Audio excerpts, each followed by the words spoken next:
Hello friends, welcome to Nila's time channel. இன்றைக்கி பார்த்திங்கன்னா நம்ம ஒரு ஹெல்த்தியான ஒரு ரெசிபி தான் பார்க்க போகிறோம். ஆமாங்க, கருவேப்பிலையை வச்சு கருவேப்பிலை அப்படின்னாவே அது எவ்வளோ உடம்புக்கு நல்லது அப்படிங்கிறது தெரியும். அது இந்த மாதிரி செஞ்சு கொடுத்து பாருங்கள், நல்லா டேஸ்ட்டாகவும் இருக்கும், ஹெல்த்தியாகவும் இருக்கும். அதுக்கு ஃபஸ்ட்டு வந்து ஒரு பிடி கருவேப்பிலை எடுத்து நம்ம வடைச்சட்டியில் போட்டு நல்லா வறுத்து எடுத்துக்கிறோம். அதை கையில் வந்து நீங்கள் அப்படியே செஞ்சு பார்த்தீங்கன்னா அந்த மொறு மொறுன்னு வரணும், கிறிஸ்பியாக வரணும். அப்போ வந்து வறுத்துருச்சுன்னு அர்த்தம். அதை எடுத்து நம்ம தனியாக வச்சுக்கலாங்க. மறுபடியும் அதே பேனில் ஒரு ஸ்பூன் வந்து உளுத்தம்பருப்பு, வெள்ளை உளுத்தம்பருப்பு சேர்த்துக்கோங்க. அப்புறம் ஒரு ஸ்பூன் கடலைப்பருப்பு. அடுத்து பார்த்திங்கன்னா 2 வரமிளகா. இதை வந்து நல்லா வறுத்து எடுத்துக்கலாங்க. நல்லா வறுத்துக்கணும். அந்த வாசனை வர வரைக்கும் வறுத்தா போதும், ரொம்ப கறிக்கிற போது. லாஸ்ட்டாக வந்து சீரகம் ஃபஸ்ட்டு சேர்த்திங்கன்னா ரொம்ப கறிச்சின்னா கசப்பு அடிச்சிடும். லாஸ்ட்டாக வந்து சீரகம் கொஞ்சமாக 1/4 டீஸ்பூன் சேர்த்து வதக்கி அதிலே போட்டு வச்சுக்கோங்க. நல்லா ஆறுனதுக்கப்புறமா நீங்கள் மிக்சியில் போட்டு நல்லா பவுட்ராக அரைக்கணும். ஆறிடுச்சு. இப்போ கூட வந்து கொஞ்சமாக பெருங்காயத்தூள் சேர்த்திருக்கேன். பெருங்காயத்தூள், கொஞ்சம் உப்பு போட்டு நல்லா பவுடராக அரைச்சி எடுத்துகிட்டு வந்துடலாம். இதை வந்து நீங்கள் நிறையா செஞ்சு வச்சு அதை அப்படியே ஸ்டோர் பண்ணி வச்சுக்கிட்டிங்கனாலும் ஒரு 3 மந்த்ஸ் பக்கம் நீங்கள் கெடாது. வெளியே வச்சிங்கன்னா 1 மந்த் இருக்கும். ஃப்ரிட்ஜில் வச்சுட்டிங்கன்னா 3 மந்த்ஸ் பக்கம் நல்லாயிருக்கும். இதை நல்லா பவுடராக பண்ணி எடுத்துகிட்டு வந்துடணுங்க. இப்போது இந்த பவுட்ரு மட்டும் செஞ்சு வச்சுட்டிங்கன்னா போதும், எப்போ வேணுனாலும் நம்ம சாப்பாடு செஞ்சு சாப்பிட்டுக்கலாம். அதுக்கு ஃபஸ்ட்டு பார்த்திங்கன்னா அது எப்படின்னு நான் செஞ்சு காட்டுறேன்.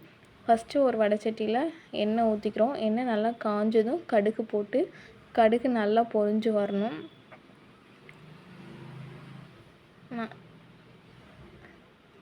கடுகு நல்லா பொரிஞ்சதும் நம்ம வந்து அடுத்து கடலைப்பருப்பு சேர்த்திக்கலாம். நீங்கள் இந்த இடத்துல உங்களை இஷ்டம் தான். கடலைப்பருப்பு, வேர்க்கடலை இருந்தால் அது போட்டுக்கலாம். கொஞ்சமாக கருவேப்பிலை, நம்ம அதில் கொஞ்சம் மிளகா போட்டிருக்கோம், அதனால் இதில் ஒரு வரமிளகா மட்டும் போட்டுக்கோங்க. பெரிய வெங்காயம் ஒரு வெங்காயம் நீளமாக கட் பண்ணி போட்டிருக்கேன். இதை நல்லா வறுத்து எடுத்துக்கலாம். நல்லா வெங்காயம் வந்து கண்ணாடி பதம் அளவுக்கு நல்லா வதங்கி வரணும். அந்த அளவுக்கு வதக்கி வச்சுட்டு அந்த வதக்கிறதுக்கு உப்பு போட்டுக்கோங்க. நம்ம அதில் பொடியில் வந்து கொஞ்சமாக தான் உப்பு சேர்த்திருக்கோம். இதில் சாதம் சேர்த்த போகிறதுனால தேவையான அளவு உப்பு போட்டுட்டு, நம்ம அரைச்சி வச்ச பொடி இருக்குங்க இல்லையா, அதை வந்து இது இப்போ ஆட் பண்ணிக்கலாம்.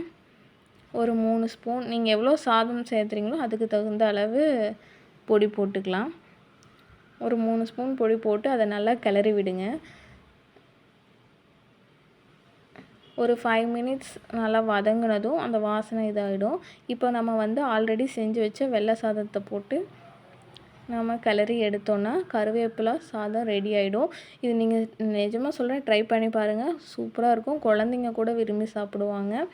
இந்த பொடியை வந்து நீங்கள் ரெடி பண்ணி வச்சிட்டிங்க அப்படின்னா, இப்போ வெறும் சாதம் மட்டும் இருக்குது, எதுவும் இல்லை அப்படிங்கும்போது நீங்கள் உடனே ஒரு வெங்காயம் அரிஞ்சு போட்டு, எதுவுமே தேவையில்லை, வெங்காயம் அரிஞ்சு போட்டு இந்த பொடியை போட்டு நீங்கள் சாதத்தை போட்டு கிளறி எடுத்தால் டேஸ்ட்டாக இருக்கும். அதே மாதிரி நீங்கள் செஞ்சு வச்சுட்டாலும், இந்த பொடியை செஞ்சு வச்சுட்டாலும் மார்னிங் வந்து லேட்டாக ஆகிடுச்சு அப்படிங்கும்போது டிஃபன் பாக்ஸ்க்கு ஈஸியாக செஞ்சு வச்சுக்கலாம். ஈஸியானதும் ப்ளஸ் ரொம்ப டேஸ்டியானது கூட. ட்ரை பண்ணி பாருங்கள், எப்படி இருக்குன்னு சொல்லுங்கள்.